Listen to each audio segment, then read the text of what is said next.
MLA Kadiyam Srihari వ్యాఖ్యలకు మాజీ MLA Tatikonda Rajaiah counter ఇచ్చారు. తాను ఎమ్మెల్యే అయిన తర్వాత ఆస్తులు అమ్ముకుంటే కడియం మాత్రం ఆస్తుల మీద ఆస్తులు కొంటున్నారని ఆరోపించారు. ఇక కావాలంటే మా ఇద్దరి ఆస్తులను చూడండి అని రాజయ్య అన్నారు. కడియం శ్రీహరి నిన్న విడుదల చేసి కాగితం కేవలం చిత్తు కాగితం అన్నారు.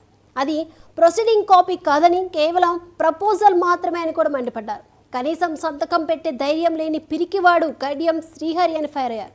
అబద్ధపు వాదనలో ఉన్న చిత్తు కాగితాన్ని తగలబెడుతున్నామన్నారు. ప్రజల అభీష్టం మేరకే కడియం రాజీనామా చేయాలని రాజయ్య డిమాండ్ చేశారు. అభివృద్ధి జపం చెప్పడము శుద్ధ అబద్ధం. ఇది నిన్న విడుదల చేసిన కాగితం, ఇది చిత్తు కాగితంతో సమానం. It's not a proceeding copy. It's not a proceeding copy. ఇది ఎవరో చేసిన ముద్ర, ఒట్టి ముద్ర మాత్రమే ఉన్నది. దీని మీద కనీసము సంతకం పెట్టే ధైర్యం లేని పిరికోడు కడియం, సంతకం కూడా పెట్టని పిరికోడు కడియం శ్రీహరి. ఇది ప్రొసీడింగ్ కాదు.